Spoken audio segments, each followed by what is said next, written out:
the more a person speaks about Emunah Hashem, Emunah is like a muscle. Everything you have to work on in life.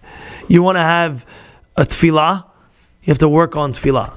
You want to be Tamil Chacham, you have to work on Torah. You have to work on reviewing it, knowing it well. You want to work on Midot Tovot, you really have to work on it. Whatever midah you want to work on. Let's say you want to work on breaking laziness. So you got to sit there with pen and paper, do your item. I'm doing this, I'm doing that. Schedule it out and really work on it. Each item you have to work on it. So one of the things that a person he needs to work on is his emunah in Hashem. His bitachon in Hashem is emunah in Hashem. That's one of the categories. There's midot, there's tefillah, there's Torah, there's even tzedakah. A person has to work on tzedakot. You work on tzedakah. Sometimes a person, it might not be easy just to let go of his hand with money. Might not yet. Or chesed, might not be so easy for some people. So therefore they have to work on it. Each person to each his own, what he has to work on. But everybody understands each item has to be worked on. Emunah is one of those items. How do you work on it? One of the ways is, you see in your daily life, I can guarantee this, that if you look in your own life, and I don't even know your life, but I can guarantee this, you could see things, hashgacha pratit, coming to your way. Literally, every day you can definitely see items. Every day, an item. Wow, I can't believe this, I can't believe that. You just got to look for it. How do I know this? Back in the day when I was my year in Israel, I had a system, and I wrote down hashgacha pratit. I was learning in Mikdash Melech, and 2 blocks away from Mikdash, where there was a yeshiva called which one was it? Rav Shlomo Zalman Auerbach's yeshiva. Not what's Sameach. I forgot now, I got off my head. I don't know. I think it's Kol Yaakov. Anyway, Rav Shlomo Zalman Auerbach's yeshiva. It was 3 blocks away from Mikdash and Beit Vegan. Anyway, I go there. The yeshiva is literally a huge block long. I'm not exaggerating. It's not like it's a campus. Like those campuses, like a campus, like huge, maybe 300 to 500 kids learning. The yeshiva guys learning. Huge. It's a campus. Anyway, since it was so big, there was 2 ways of getting in the building. One is the side door, and the side door is literally like a block away from Mikdash, or the front door, which you got to walk 5 blocks. You go that way, all the way around. So I said, Hashem, I want to learn Torah. Every day I can save at least 6-7 minutes. Make sure the side door, is open. Usually they lock it. So I would take my chances. I said, listen, I'll go that way. If it's locked, that's locked. I'll go around. If not. But I'll always go to the side door. And I would always write every single time I went through the side door how Nes min hashamayim, the door opened. I'll never forget. One day I was walking by, I didn't know what to do. The janitor of the place was taking out all the garbage, and then he went through the side door to take out the garbage. One garbage he forgot, and he took that one and said, wow. One time I was there was somebody on a balcony on the 3rd floor of a different building, saw that I just opened up like that, and then the person's like, wait, you need the key to the side door? I have it. Boom. Threw it down, I opened it up, and threw it back. I was like, this is like a miracle, like Emunah just came. What's the chances of that person coming that second that I go to the side door? It's the most craziest thing. I have a book about it, and each time how something this happened, that happened, this happened, that happened, this happened, that happened. You see hashgacha in your life. Everybody has hashgacha in their life. One of the hashgachot, someone was telling me that one of his businesses is he's a delivery guy. He delivers packages and he takes people to where they have to go. Okay, so what happened? So the way it works is you give him a package, I'll deliver it. So he gets the number of the person that he's delivering it to. They calls me, hi, I'll be there I'm on your way. You're gonna be there. I'll be there in an hour. Okay, fine. Yeah, no problem. Okay, I'll call you when I'm outside. Okay, no problem. He goes to the place. He gets there, and he's calling the guy. And the guy's, he's not picking up. He's like, what do you mean? I need to drop this off. He's ringing the door. He's not, I don't know what to do.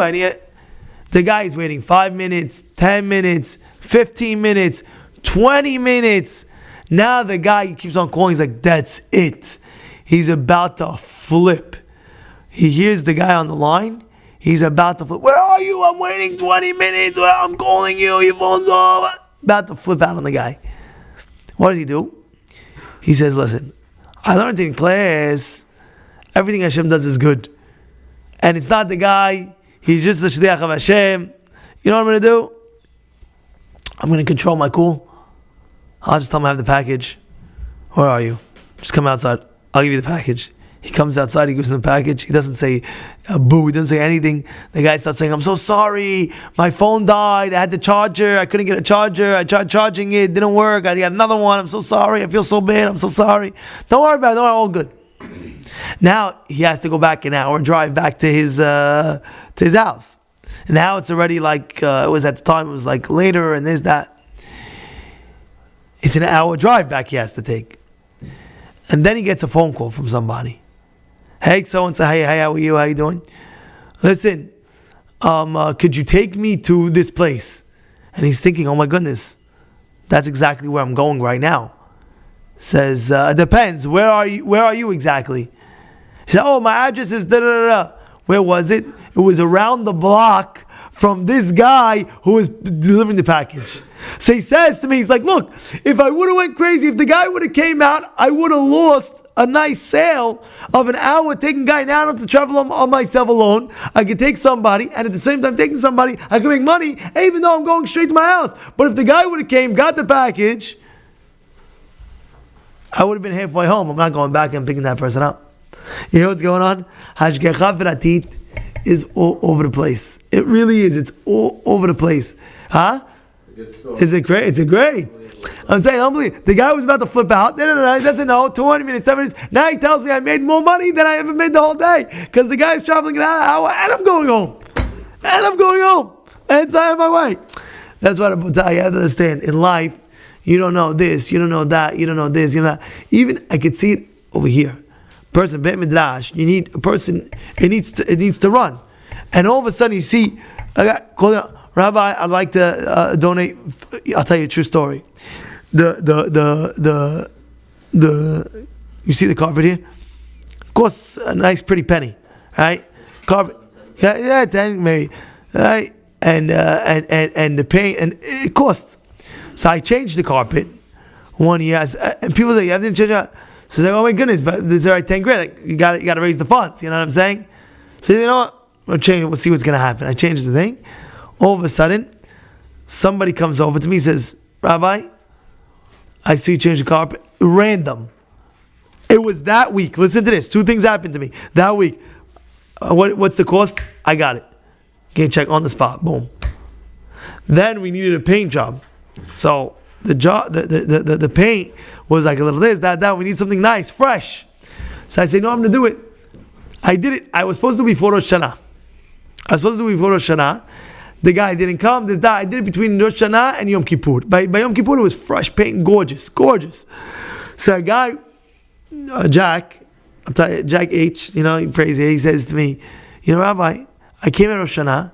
I was thinking, I wanted to tell you, the Beit Midrash needs a little bit more fresher paint. I was about to tell you that I was going to pay for the paint. I still did it on your own, but I'm still going to pay for it. It's amazing.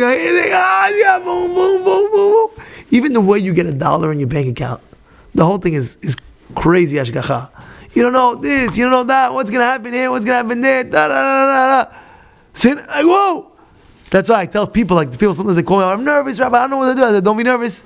Every $1 that you're going to get is going to come to you, and you're going to see, and you're going to come back to me. And I tell the guy, I want you to come back to me to tell me how it all happened.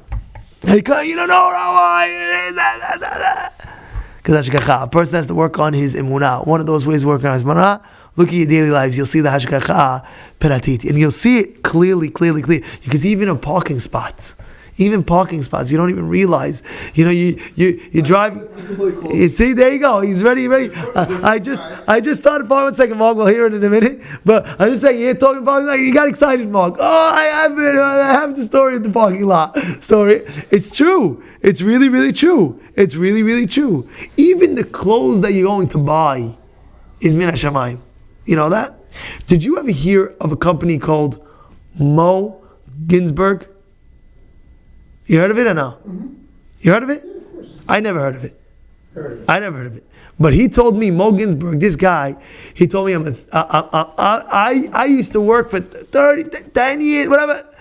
So I was shopping for a suit. I wanted to get a nice suit and this and that. So this guy comes to me and says, I'd like to sell you a suit. Like I was in a department. I'd like to do the thing. He starts measuring me up and this and that. And every suit fit like a glove. I told him I want this, I want that. And whatever he got me, he tells me, you need this. You need that. You need this. You need that. And everything that he got me was to the T. Like exact. I went the next day to the same department store, different place. And now a different guy says, because I needed something else. Okay, you know what? Let me get another suit. I need one more. Getting the thing. The guy, hamor sheba hamor. I'm not joking. The donkey, the son of a donkey. The guy messed up. He got the wrong necktie. He got the wrong this. He got the wrong that. Every suit that I tried on, it wasn't fitting. It was like this and it was like that. I was like, what are you doing working here? Like, are you? I want to scream at the guy. Are you normal? Like, I'm thinking in my mind, are you normal? Like what's going on? So he tells me, wait. I was like, I was here yesterday. I know my suit size. So, what is it? I tell him the number. Every suit fits like a glove. So, I'm so sorry. I'm thinking in my mind, it's like you. You're a hamor. I have no trust in any hamorim, any shlichim. You trust Hashem. So even the clothes that you can wear, they're perfect fitted. That's exactly Hashem gave you that sweatshirt and that exact suit, that exact socks. You think I'm sketching? It's exact to the T, to the T, to the T, to the T, to the T. To the T. This is the hashgacha that we have to instill in us.